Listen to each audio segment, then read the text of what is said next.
Hej, mit navn er Gustav Thyv, og jeg vil gerne fortælle lidt om min barndom. For 9 år siden blev mine forældre skilt.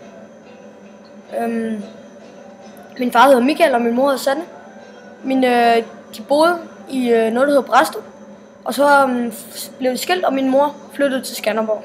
Min far blev boende, hvor han var, fordi det var ham, der havde lavet huset. Og, ja. Så gik der 8 år, og min mor fandt en ny mand. Eller hun har fundet en ny mand. Han hedder Palle, og han er meget rar. For et år siden blev de gift, og ja.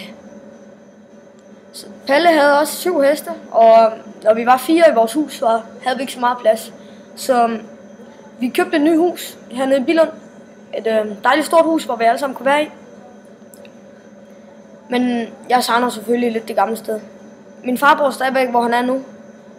Og jeg besøger ham hver anden weekend, fordi der er lidt langt derhen til. På min nye skole, Karlsgård Friskole, har jeg fået nogle gode venner. 2 af dem hedder Frederik Skov og Mads Sjøbæk. Ja.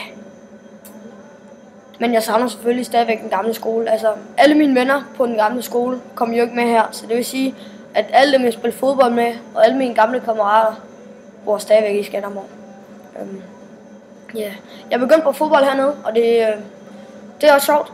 Men der er mange, jeg ikke kender, så det er lidt sådan lidt så ja, det var alt, hvad jeg havde.